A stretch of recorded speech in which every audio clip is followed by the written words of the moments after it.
Hey listeners, this is Dan Benamor, head of podcasts for Voyage Media.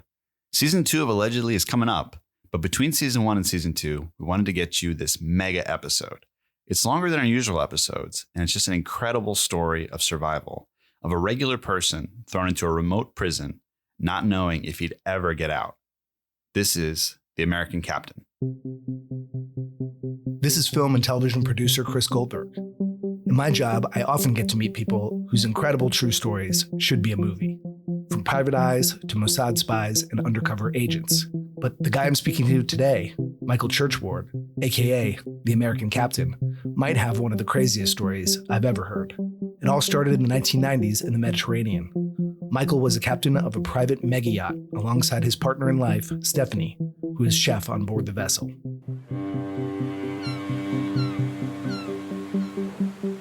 We found ourselves managing and running one of the most glamorous, exclusive mega yachts in the world, which involved a great deal of wealth, pageantry that was unimaginable. She was a little over 200 feet. Beautiful, beautiful, beautiful boat with all the toys and bells and whistles that comes with having one of the exclusive mega yachts, and quite frankly, the busiest mega yacht at that time in the world.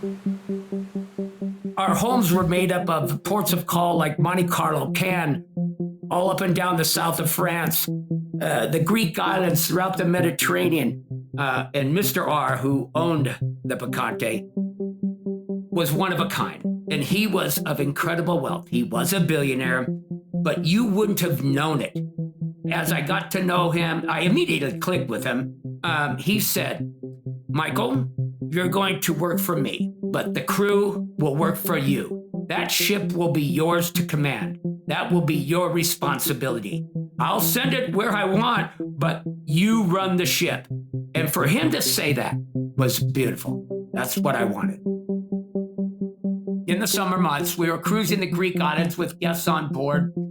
We dropped off our first group of guests in the island of Mykonos. Our itinerary at that time was to make our next landfall on the west coast of Turkey in the port of Kuşadası. A young Turkish port authority boarded the gangway and was held up by my first officer, but he wanted to speak to the captain. And I remember being really annoyed because I was really tired and irritable from an overnight sail, but I marched down the gangway. Stephanie was right there. She sounded alarmed a little bit, and I said, "It's okay. Don't worry about it. I got this. I'm familiar with these people. I know them. They know me." I went up to the ship safe, grabbed a wad of $100 bills, just knowing and familiar with these foreign ports of call that it just might be needed to let us go about our business and on our way. The Turkish port master, who once again I had known and had known me for years coming in and out of these ports, felt very, very uncomfortable detaining me.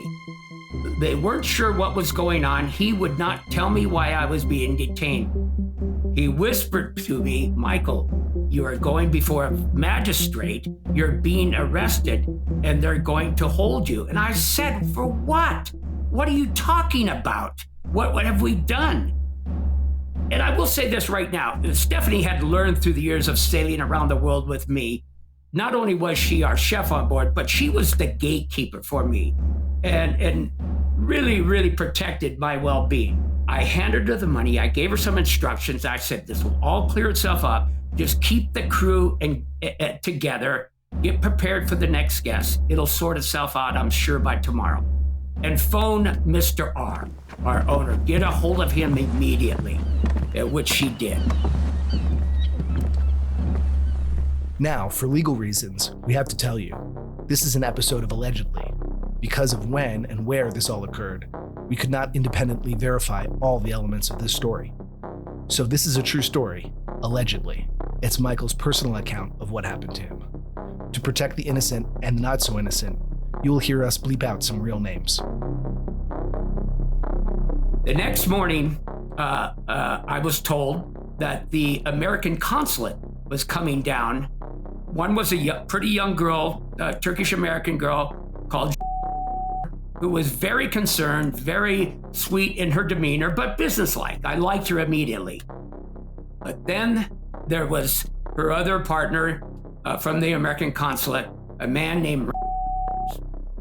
And honestly, I don't want to sound nasty, but I could tell immediately, not just from his physical looks, which was just, to be kind, repulsive. He was unkept, he was ungroomed. Quite frankly, he was not an attractive man. But the minute he opened his mouth, I just went, oh no. He immediately had a demeanor and an attitude that automatically thought that I had done something wrong. And he said, you're going to prison. You're going to prison for 40 days. Nothing I can do. We got to catch the bus back to Izmir. I freaking, what the fuck are you talking? I literally got him up against the wall and just trying to hold my temper. He says, we're not going anywhere. What the hell is going on? He says, there's nothing I can do. You're going before a magistrate today. They are going to hold you for 40 days. They came to get me. I was taken in front of inside this gothic, smelly, old building. I stood in the middle of the courtroom. And by this time, the port police had been replaced by a whole different group of armed military guards with machine guns and so forth. I was not handcuffed. I was still in my boat uniform. And I looked up at this judge, big black robe, but he had this high collar of red, some kind of apparatus wrapped around the back of his head. And I just was mesmerized at looking this. If it didn't look so sinister, it might have been comical. The only words I could understand were Cirque prison. Cirque's prison. Started slamming the stamp on the desk. American captain, Cirque prison. Boom, boom, boom. Before I knew it, the guards had grabbed me, shackled me, and dragged me out of the courtroom. Stephanie is trying to speak and yell and scream. I was thrown in the back of this tiny little foreign automobile of a minivan with two other Turkish prisoners. And I could see out the back window as we pulled away. I'm looking out the back window, and I caught Stephanie's face, and her green eyes, her crystal green eyes, just welling up with tears, and I just let out a giant moan. I mean, we're talking a bellow that went way deep, came from way down deep inside.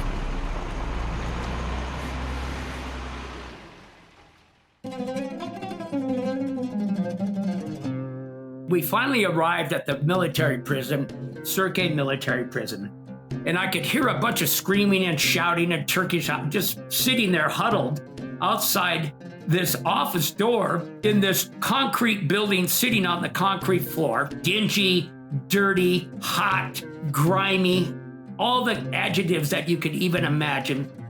The stale smell just permeated the whole area. And it to the point where it almost made you gag. There was like a single light bulb hanging, just as you could pitch, as dingy as it could be. And sitting at the desk was the commandant. It was hot, steamy, no air conditioning, and the Turkish military guards all had these stained, grimy, sweaty uniforms on. And there were three guards standing behind me, big, sinister looking, just as you can imagine, and the commandant sat at the desk. And he started saying something in Turkish, and he looked up, smiled at me, and this wolfish, weird frickin' grin. That instant is when I absolutely knew and felt the danger I was in. All of a sudden, I realized I was in real trouble. And then he screamed and shouted something in Turkish. I assumed they wanted me to take my shirt off. Well, wasn't doing it fast enough, and these three guards grabbed me so violently, ripping my shirt off, had me down, ripped my pants off, slammed me against the brick wall, cracked my head, stunned me, and before I knew it, they had my legs spread, and all I could see, all I could see is just the one Turkish guard putting on the plastic glove, and I'm screaming at the top of my lungs, and yet I remember thinking later, I wasn't even hearing myself scream. It was almost a conscious blackout. After a few beatings, hard blows, and of course, the infamous fucking Turkish strip search, which, by the way, believe me, they were experts at it, and I endured it, and the next thing I know, they picked me up. I could barely even stand, and I just remember looking up at the Turkish commandant sitting at his desk and thinking through that smile, I've never experienced that kind of emotion before. No question, if I could have, I would have killed him right there. Anyway, I was taken through the courtroom into the Turkish cell. And all I could do is I just collapsed. I just remember feeling stunned and trying to get a grip on the reality of where I was from just literally not more than 24 hours earlier, being the captain of one of the most luxurious mega yachts in the world, sitting in this dungeon of a hellhole. It was literally a hole in the ground, 16 Turkish prisoners screaming at me in a foreign language. The impact to my psyche was staggering. And right then, I kind of understood this was going to be survival, and literally nothing else but pure survival. As Michael settled into military prison life, amazingly, he still had no idea what he was being detained for or why he was arrested. Finally, Stephanie was able to get in and pay a visit, and she was only able to see me through a small barred opening in the wooden door. Being able to see her face, those tear-filled eyes just crushed me, but she was able to convey to me what Mr. R had found out and where this all originated. The arrest warrant was an Interpol warrant originating in Greece some 6 to 7, 8 years earlier. And as soon as she couldn't even get it out of her mouth because she didn't understand, but the minute she said it, I knew what it was. Like, some crew are bad, some owners are bad. Went to work for a Greek owner, real bad guy, and I was warned against him, but I took the job, and he ended up sending us to the Caribbean, but unbeknownst to me, and it was proved out he was a criminal, and he set me up and accused me and the crew of stealing his boat. He had set me up with some insurance scam, and that's where the Interpol warrant originated. And it was always there, never disappeared. And I had sailed all around the world with that in place and never once was detained until now. But finally realizing why he was in prison didn't make things much easier. It would be a battle to clear his name in a very different system than what Michael was used to in America. As the days passed inside Sergei prison, the military compound, under absolutely squalor conditions, Stephanie was able to set up shop in Turkey. She was not going to leave me. Got a little place to stay in, a little dungeon, little hotel near the prison. She was taking long taxi rides in the middle of nowhere with the promise of my release for of course, the cost of American US dollars.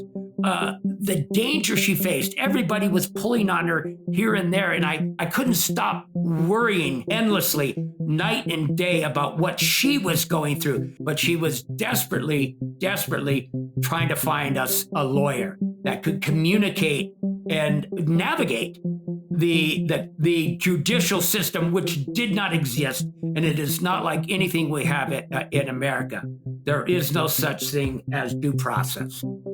And once Stephanie did find his lawyer, Michael was not exactly impressed by what he saw.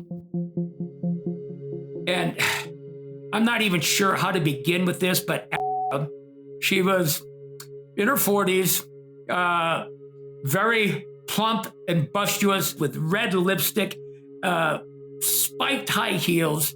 When she first came to see me to tell me how much she was going to help me, I just went, oh my God, you have got to be kidding me. But we had paid her $48,000, which, believe me, set her up for life in Turkey. And within 5 minutes, I was shaking my head. I go, no. And just talking to myself, this is a fake. This is not real. She proceeded to tell me how many people she knew, how well she was connected, and that she would have me out in 3 days. 3 days, Michael, you will be out. 3 days, you will be out. And I just go, no way. She could not get me out. I was not released in 3 days. Again, after several weeks, Stephanie was able to get inside again to see me. She was wearing the Muslim gear, of the Muslim women, and that's how she had to blend in. When I saw her face, my heart sunk. She was gaunt. She was real thin. And the 40th day had arrived. They could only hold me 40 days. Everybody was looking forward to it. And after that 40th day came and went, I was not released. I was devastated. Looking at her face, crying, I couldn't help but just whisper harshly to her, but lovingly as best I could, communicating to her, Stephanie, get home. It was soon after that, Stephanie finally left for the United States. Then the word came that through the grapevine, the prison grapevine, that I was being transferred to Buja prison, Izmir, Turkey. And I knew nothing. I hadn't known anything about it, but the other inmates, and particularly one, was frightened for me. He made it very known, shaking his head, that no. He was so worried about me being transferred to Buja prison. They wanted to get rid of me and get me out of there, and they thought they could hide me by sending me to the most infamous prison practically on the planet. I learned later it was number 3 on the human rights hit list for human rights violations. Izmir, Turkey was a maximum security lockdown down through this dark, filthy maze of tunnels, literally underground, going through large, heavy steel lock gates. I think I counted 8 or 9 steel gates that we passed through, and it got darker and dingier and wetter. Prisoners I could hear starting to scream and chant as I was being shoved and prodded with the black batons, the big, thick Turkish black batons. And I'm just screaming inside my head. I go, no! I mean, I knew immediately with every fiber of my body, this was a bad place. And by this time I was a little bit hardened, but I didn't quite understand where I was going and what I was doing until we got to the last cell gate, big heavy cell gate, and they opened it up. And standing right there, right at that last cell gate, was this tall, handsome, I later learned, Iranian prisoner with this flowing gown on, including slippers, who spoke the most perfect words of like Oxford English. Welcome, Captain, welcome. I was stunned. I couldn't even speak. He says, come with me. We have a place for you. And all around him, scampering all around him, were these prisoners, other prisoners in rags and just like these scallywags.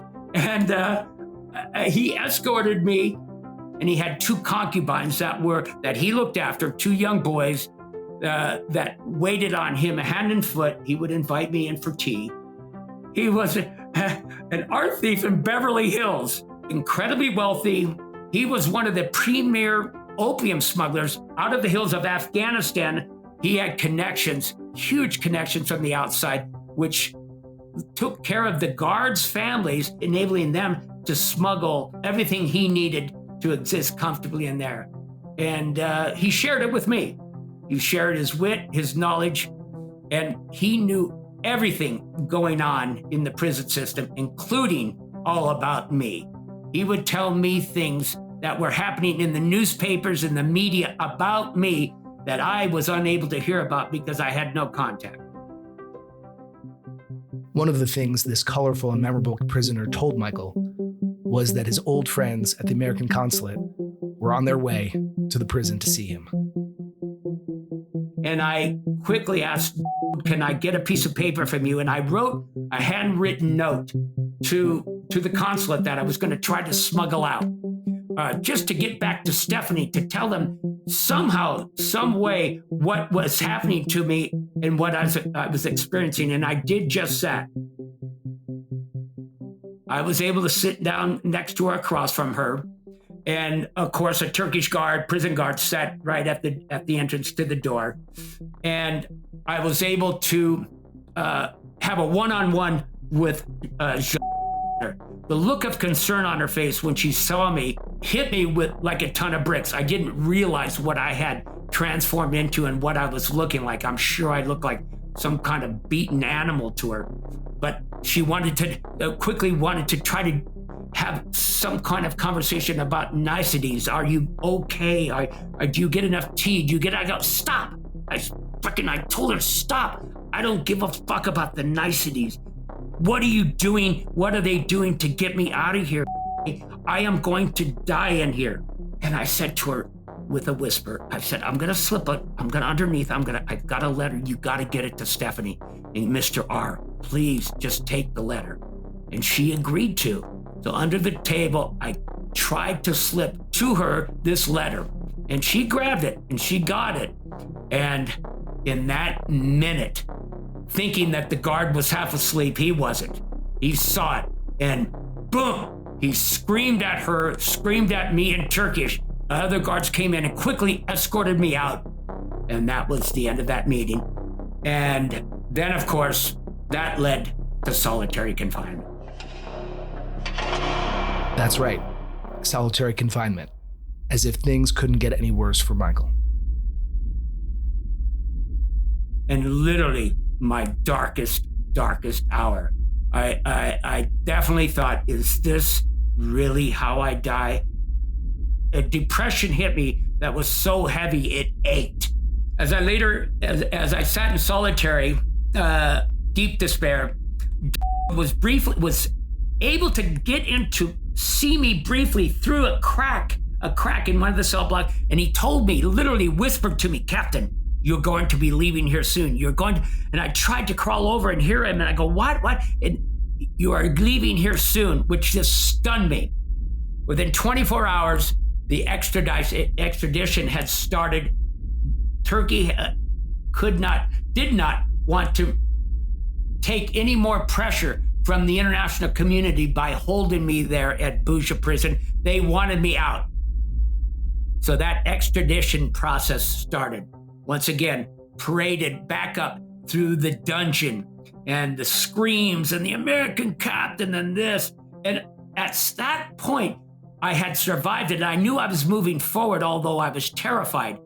But I felt a sense of a bit of respect by the Turkish guards, the inmates, that I had survived that place. And I was moving forward and being extradited to Greece.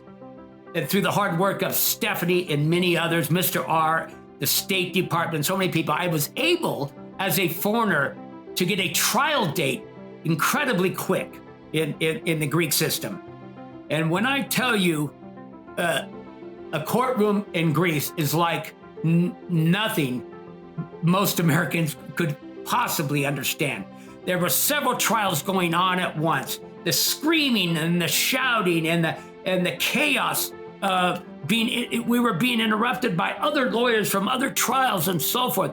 But I stood firm in front of a 3-judge tribunal. I finally got to a court to where all the hard work by everyone could show these judges, this tribunal, that I was innocent. I had all the documentation, everything to prove that I did not do this. And I thought I would be released that night. And that was my mindset going in. And it started off well. They were speaking Greek, stamping papers as they do, lawyers screaming at each other back and forth. And then my interpreter, standing right next to me, was whispering in my ear on the first count of major theft, innocent, acquitted. And I'm going, and I'm looking around back at Mark and Stephanie. I'm smiling. My lawyer is smiling. I'm going, okay, second count of major whatever it was, the charges they've made up, acquitted. I was found innocent. Then it came to the last charge of, which was a misdemeanor of mischief. Misdemeanor mischief. Guilty. I looked at her and I go, okay, all right, I'll pay a fine. Just get me out of here, get me out. And she just looked at me with her face just dropped. 3 years. 3 years in prison for a fucking misdemeanor. I screamed at amongst all this chaos. Off the high ceilings, my scream of no just bellowed and echoed, and I literally became delirious in my anger. I could feel Mark and Stephanie trying to reach me and grab me as the guards just, once again, grabbed me, shackled me, escorted me to a small area waiting room. And then towards the end of the day, I finally was able to speak to my lawyer, who initially tried to be optimistic. Michael, you won. You won your case. You're going to be out. You'll be out with time served. You'll be out in 10 months, less than a year. I looked at him with a look that said it all, and I just whispered venomously to him, you fucking find a way to get me out. I don't care what it takes, what it costs. Find another way to get me out. And I told him I will not survive here. I will die in this prison. You gotta get me out. And he looked at me with a little bit of a frightened look, and he said, Michael, we may have one more chance. I'll come to see you in a while. I'm not sure when, but I will come to see you. I was taken back to my cell, obviously crashed and burned. I just hung in my cell, didn't leave it for a few days. But I finally mustered up enough energy to fight the all dangerous, chaotic, deathly dangerous phone lines. There were 5 payphones on the wall with all these outlaws of inmates behind you, getting in line and screaming and shouting. And finally, I got to one of the payphones, calling long distance, collect. And I reached Stephanie, her voice on the other end. And I heard her slight whisper, go, Michael, are you okay? I could tell something was different in her voice. Something, even the words she used were different. And I said, Stephanie, are you okay? Are you okay? And I'm cupping the receiver, trying to talk with her 10,000 miles away. And she said it, and it hit me like nothing else had hit me. I said, Michael, I am having an affair. And from that point, I went numb. I couldn't hear anything else. I just dropped the receiver, made my way back through the freaking outlaw gangs of inmates behind me, and crashed and burned again in my cell. And then a couple of days later, one of the old boys, an old boy doing life in prison for killing his business partner, and I always enjoyed his company, always had little bits of prison wisdom, decided he was going to pay me a visit. He came into my cell and told me, said, Michael, it's prison, unwritten prison knowledge that a girlfriend's only last a year. Maybe wives might last a year and a half, but they all will leave. It's your circumstance that you have to be worried about.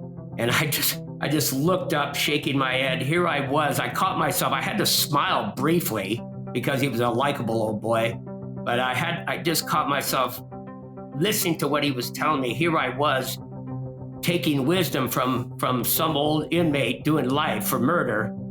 And I just shook my head. I go, oh my God. But it hit home. And I tried to regroup. Okay, after about 3 weeks, I finally get word through that my lawyer was going to come to see me. And he had a big smile, and there was a part of me that liked him. He had his sharp suit on, but he was a little bit crooked. That's why I needed him. He proceeded to tell me, Michael, we're going to appeal, and it's a gamble. If we appeal, there's the gamble that they could give you more time, but that's our only last chance of getting you out of here. Now, no foreigners ever released on appeal. Never, ever, ever. But maybe we might have a shot. We might have a shot to get you out of prison, but you will have to wait and be monitored for about a year and a half until your appeal court date. And I looked at my lawyer and I said, do it, whatever it takes. And as we were just separating, and I looked back and I go, how much is it going to cost? And he said, $7,000. And I just said, okay, I'll get Stephanie to give you the money. She will send you the money. We need to make this happen. Well, then I knew I had to get a hold of Stephanie. I hadn't talked to her since the day she had told me that she was having an affair, which just crushed and hurt me. But I needed to get a hold of her. Once again, the waiting line for the 5 payphones on the cement wall that were backed up by 100 inmates, all screaming at the top of their lungs, to get to each payphone, all monitored and guarded and regulated by the Albanian gangs. And it was treacherous, it was frickin' dangerous to wait in line, but I had to do it. And you only got 2 minutes once you connected, and they were strict about it. I finally reached that 10,000 miles across the ocean. I hear the soft voice of Stephanie, and she gets on the line, and I'm cupping the receiver. The gang of outlaws are just crazy noise behind me, screaming and shouting. I'm huddled down, and I told Stephanie, I'm gonna get out there. They're going to appeal that. You need to send $7,000 to our lawyer. He's going to bribe the judge. They are going to let me out. They will release me on appeal. There was dead silence on the other end. I go, Stephanie, can you hear me? Michael, we can't pay any more money. This is a con. They're gonna con you again. I go, Stephanie, they're going to get me out. I will be able to get out of this prison. And my time was getting up. I could feel the screaming and shouting behind me, all in a foreign language. I just huddled down, had the receiver right here, right at my mouth. And I just remember with a frickin' strong, venomous hiss, I just said, Stephanie, you fucking send that $7,000 and you send it today. And I could hear the noise behind me, and just then, boom, the manga, who is the enforcer for the Albanian gangs, this big monster, the most feared guy in the prison, he was the enforcer for the phones hired by the Albanian gangs. He had hit the payphone, my payphone in front of me, had hit it from the side, and it literally exploded off the wall. Exploded. Nothing mattered in that moment, and I just remember clutching it. I didn't want to let go of the phone until I heard Stephanie say, okay. I went to that place where I was absolutely not afraid to be hurt, and I frickin' screamed at the top of my lungs, an inch away from his face, holding this fucking phone receiver, telling him in English, which he didn't understand a word, that I would stick it up his ass so far he'd be speaking to it on the other end. He took a step back, and he looked at me and looked around. I don't know, I think later I realized he might have saw that I went completely insane, and I didn't care. And he made his way back through the crowd and walked away.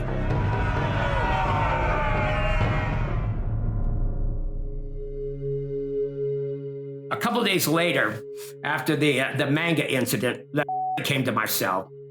And I could tell he wanted to scold me, but he actually had some really incredible news.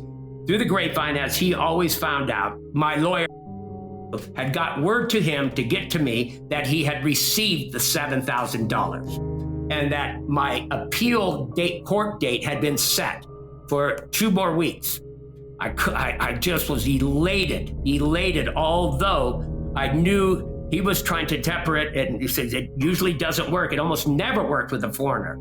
So the day arrived, I ended up being escorted out up to another court in front of another judge. And this time it was a single judge. And there were a lot of men, maybe 30 guys, inmates, all sitting there, all mostly Greek, all sitting there, and each one being called. All I heard all day long was that took about an hour and a half. Oki, Greek for no. I heard my name called, and my lawyer stands up, and he's looking at me, and he wasn't all that happy, but I was as nervous as could be. And the next thing I know, the judge, a big giant stamp on the desk, nay, and said a bunch of other words. And I looked at my lawyer, and he's like got this giant grin on him. He goes, yes, you're out. They agreed to let you out on appeal. I couldn't believe it. I couldn't believe when the judge actually granted me release. But the conditions of this release were serious. My passport would not be given back to me. I would have no passport. I was instructed, more like ordered, not to leave the country at all. And I was to check into the police station every week to be monitored and checked on to make sure I did not leave that country. But I was finally getting out of the prison. And I knew once I was out, I could possibly implement my plan. But they were strict orders. If I made any effort at all to leave the country, I would be arrested and thrown back into prison. But none of that mattered to me. None of it mattered to me. I knew I had to get myself home. I knew I couldn't spend one more day in prison. I would either die or be killed. There is no question about it. I had to get myself home. I didn't tell my lawyer, nobody, nothing, what I had planned to do.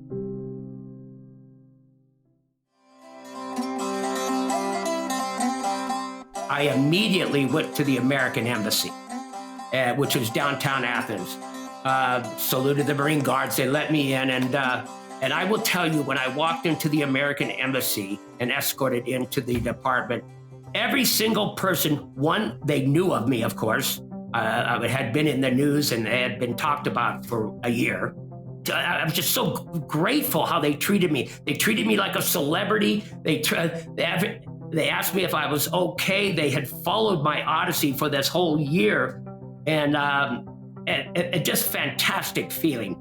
I was a little fuzzy because of all the English being spoken, so I had to kind of concentrate and focus. I really wanted to get to the person who could maybe issue me a passport, which I did, and I did request that. Now, for the American Embassy to issue me a passport was highly illegal. But I was brought in to see, at that time, the ambassador, who was now high up in the State Department. I've seen him on TV. He was wonderful. He issued some orders. In 3 hours, I had a passport, an American passport, brand new. Albeit it came with a small little piece of paper in the front instructing in Greek and in English that I was not to leave the country. I walked out the embassy doors. I was like, my step was, out of the hot, skipping and jump. I saluted the Marine Corps guards right at the gate and said, thank you very much, and proceeded to rip that little piece of paper out of my passport. So I had already a plan in mind. I made my way to the downtown Athens bus station. There's a port on the very western side of the Peloponnese where all the ferries going to Ancona or Italy leave out of. I needed to take an overnight bus trip, possibly, hopefully get on the ferry and get myself out of the country. I was terrified. I had that anxiety that just consumed every fiber of my body. Beyond the nervousness, I was exhausted. I couldn't chance going through the passport check because if I was caught, if there was any kind of alert against me leaving the country, I would certainly be back to prison and be serving a lot, many, many, many more years. And I spotted them. I spotted two guys having Amstel beer, big Amstel beers, 9 o'clock in the morning, drinking away. and I decided to approach them. And as it turned out, they were two English truck drivers. To be clear, Michael's talking about two complete strangers, men that he'd never met. He was about to risk his entire escape by asking them for the biggest favor possible. I decided right then, once they were engaging, they were friendly, I introduced myself as an American, and I decided just briefly, flat out, tell them what happened to me. Truthfully, that I spent the last year in a Turkish and Greek prison. I gotta get out of the country. They were incredibly empathetic, and one of the truck drivers said, well, they never checked the back of the cab of the truck. They never ever looked there. Why don't you just get in the back of the cab? We'll load the truck. You just stay on the inside the truck until we get to the other side. And I looked at the two of them and I go, are you sure? And they both looked at me directly, but I could tell they were mesmerized by my story. And they said, damn right, Yank, we'll get you home. We'll get you home. And they hid me in the back of the truck, got onto the ferry, and that's how I made my way across into Italy. I had gotten out of Greece.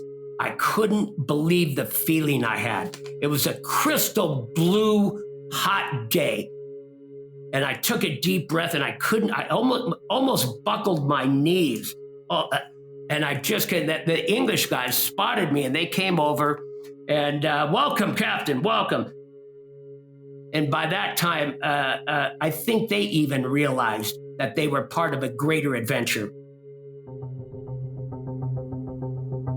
And I made the decision then to call the American embassy in Rome. And I got onto a guy who I told him who I was and what had happened to me and what I was doing. And I was very leery. I'm very nervous to tell anybody anything. But what I wanted to cover myself if I was stopped by Interpol or security checks at Rome airport. I needed to have the American embassy right there to possibly be able to take custody of me. That was my hope in case something went south. He agreed to meet me at the airport with the automatic weapons everywhere, the chaos going on, and I just took a deep breath and I told him, just keep an eye on me. And he said, I will. Good luck. You'll be fine. And I made my way through the security lines back and forth, got to the window, looked at my passport, didn't really look at it last night, but my heart was like beating out my chest. And he stamped it, exit, and I was through. Next thing I know, I was on a plane flying to New York. I finally arrived in New York City. I got off the plane and, most people might have thought that I just dropped to my knees, kissed the ground, but it wasn't that for me. There was a sense of being overwhelmed, quite frankly, and completely out of focus.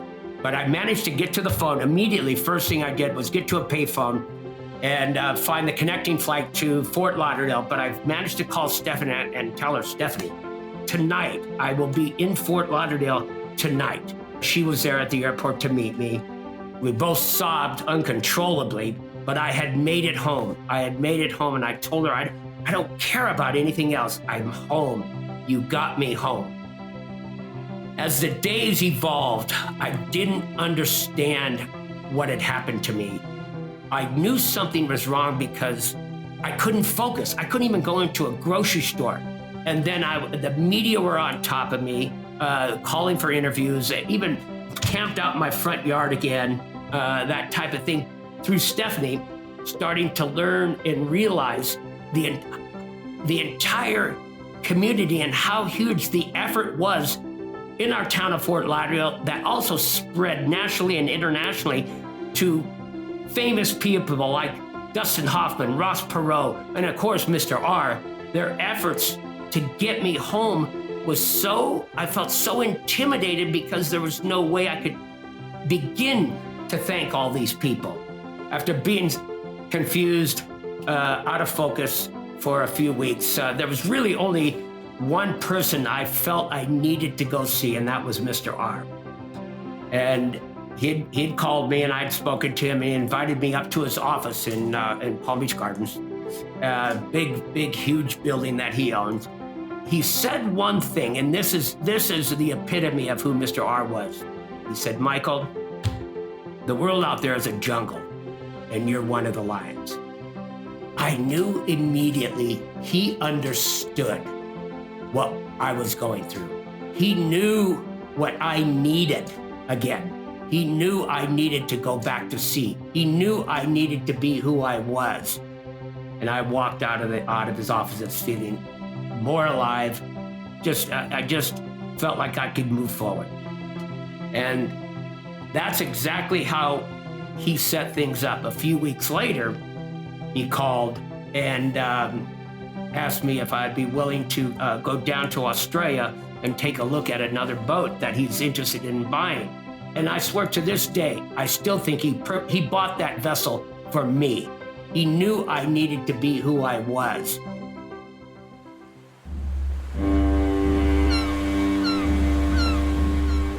Now, back at the helm of a mega yacht, Michael finally had a moment to reflect on what he'd been through.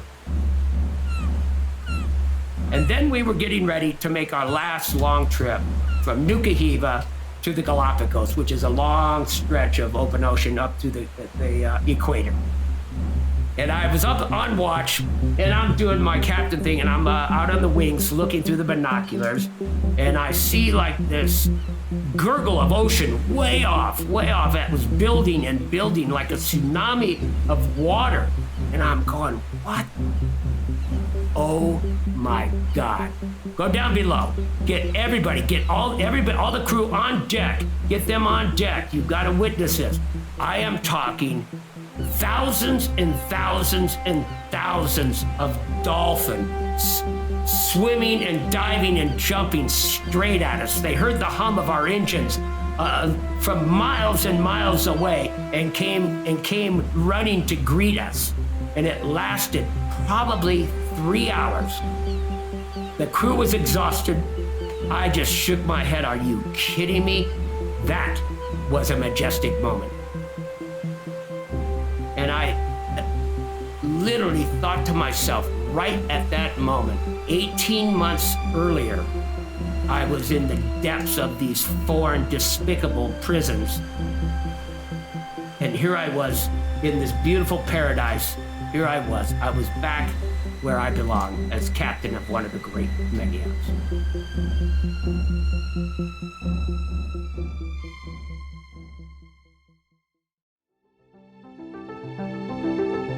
Allegedly is a production of Voyage Media. The series is produced by Nat Mundel, Robert Mitas, and Dan Benamor. This episode, American Captain, was produced by Chris Goldberg, executive produced by Michael Churchward. Michael wrote a book about his experiences, God Waits Outside. It's available on Amazon. A link is in the show notes. Edited by John Higgins. Original music by Derlis Gonzalez. If you're enjoying the show, please leave us a 5-star review on Apple Podcasts or anywhere you're listening, and subscribe now for future episodes.